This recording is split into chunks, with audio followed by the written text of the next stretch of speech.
love shoutout everyone, mga lalab.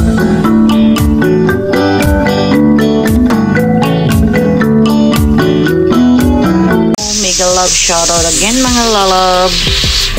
Ayan. Dahil stay home tayo, magluluto-lutuan na naman ang inyong insi. Samahan niyo po ako. Tingnan niyo po kung ano na naman ang naisip kong lutuin. Ayan na yung mga pinamili ko. Unti-unti ko na siyang niluluto. See? Hindi tinipid sa sahog. Alam niyo na this. Alam na yan this. Hindi po yan hotdog, mga lalagsa. Yung calpachos. Ano ba yan? Yung ano bang tawag nito? Salami. Yan. So, timplahan na po natin siya. Mahirap magkamay, mag-video ng nagluluto. Isa lang ang kamay. So, balikan na lang po natin. Ayan, templado na po siya at kumulo na. Nilagyan ko po siya ng 2 cup ng water. And then paminta, toyo.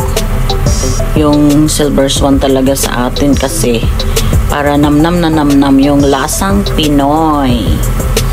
And yung ating ultimate, yan, pampalasa. Okay. And alam na po ninyo kung ano ang lulutuin. Ayan po. Luto tayo at nag-crave na naman ang inyong insi. Kung ano lang pong nandito ngayon sa stock. Kaya yun lang po ang lulutuin natin. Ayan, yung sutanghon naman is binabad ko na siya kasi yan ang matagal maluto. So, kumukulo na kasi, lalagay natin yung ating mixed veggies. Pero sandali lang po, mga 1 minuto or masyado nang mahaba kasi ano pa, ihahalo lang natin dyan. Tapos alisin din naman natin para wag maduro. Ganyan po ang style ko magluto ng pansit canton bami. Kanya-kanya tayo ng style eh. Ganyan. Takulin lang natin ng 1 kulo konti para hindi lumambot yung ating, masyadong malambot yung ating mga gulays. Yan, super madalian lang po yan kasi hindi ka na maggagayat, gayat na po yung mga gulay, mix na po yan, super easy. Yan, 1 kulo lang, hintayin lang natin konti. And ilipat ulit natin siya dito sa lalagyan para yung sabaw lang ang gagamitin natin una. Okay.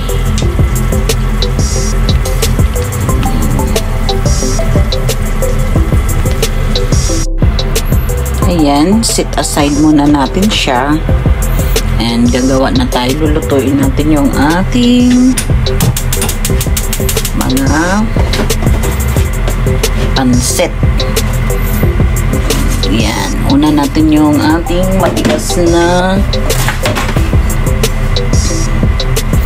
Ganyan po ang style ko, mga lalabs. Tapos tansyahin nyo lang po kasi malakas po itong sumipsip ng sabaw. Tansyahin nyo lang po yan. Pakuluin mo lang ng konti. Takpan muna natin, balikan na lang natin siya. Yan, ilagay ko na po yung ating pansit canton. Bali-balig ta rin lang po natin since mahirap siyang gumalaw ng isa lang ang kamay, kaya balikan ko na lang po kayo. Okay, wait lang po. Ayan na, mix na po natin siya. Kunti na lang, maluluto na po yan. Ang bango-bango na po. Aroy, nagugutom na kayo, no? Idagdagan pa natin ng konting toyo kasi masyadong maputi. Para naman siyang walang dugo. Okay, wait lang po. Yan, lagay na po natin yung ating gulay. Sandali ang halo lang po siya para hindi malata. And final na siya. Hirap nga lang haluin ng isang kamay, ano. Ready to serve na po. Kainan na. Ready na po yung ating lunch. Iyan. And kakain naman po yung mag-ama. Okay. Kukuha lang po ako ng onion doon. Spring onion sa aking little garden. And itoppings natin siya. Para namnam talaga. Okay. Takpan lang muna natin para ma-absorb talaga. Maano talaga yung luto niya. Okay. Gutom na kids. I'm sure gutom na rin po kayo. Ito na po siya. Ilalagay na po natin siya dito sa ating, sa toppings lang po natin siya sa ating pancit. Tadam! Ganyan lang po yan. Okay. Bud sa ibabaw. And takpan lang po natin siya ulit. Yan lang po. Ready to serve na po. Thank you always for watching mga lalabs. And God bless all. Matane. Yan. Nigalaw shoutout. Luto tayo ng ulam. Beef. Ilang grams nga ba to? Tinapon ko na. Super simple lang po siya. Yung long onion, hinati ko lang, gamitin ko to bukas pa. And then tofu, medyo grilled kunti. And this one, mag sukiyaki daw tayo.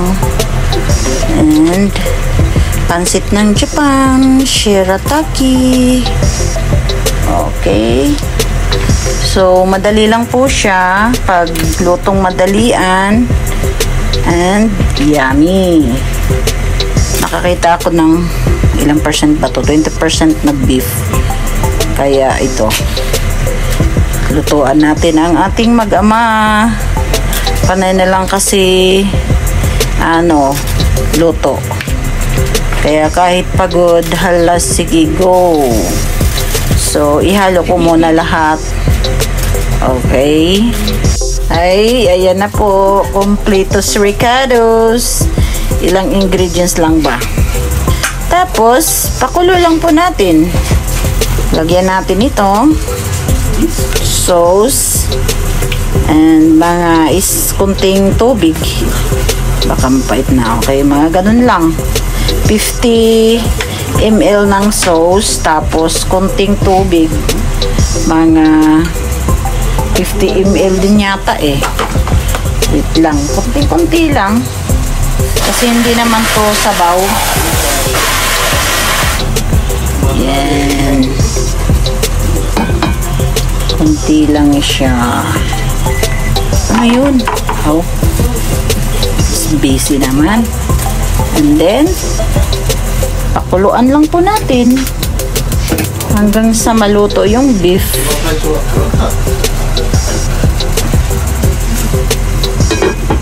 Yan. And ito naman dito sa kabila, ayan, umuusok na. Nag-craving yung aking unikaiha. Bakit kamuti talaga? Lagyan daw niya ng ito naman dito sa baba is, ayan, isda. Okay. Marami tayong menu today. Akin yung isda, syempre. Balikan ko kayo. Yan, kulo-kulo na siya. Tingnan natin. O, diba? Ganyan lang siya. Pakulo-kuloin lang. O, ang bango na. Ari ko. Diba? Nagtutubig lang siya. dumadami yung tubig niya, kaya kunti lang talaga ilalagay natin.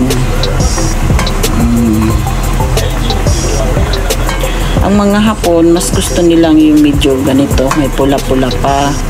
Kaya lang ako ayaw ko. Lutuin muna natin yan.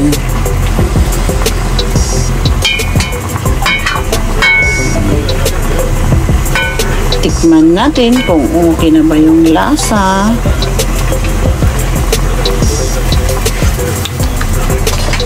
Ay, kulang pa. Ubus na nga natin ito. Super konti na lang. Ayan. Isang kulo na lang and okay na siya. Yung kamote naman natin lumalaban.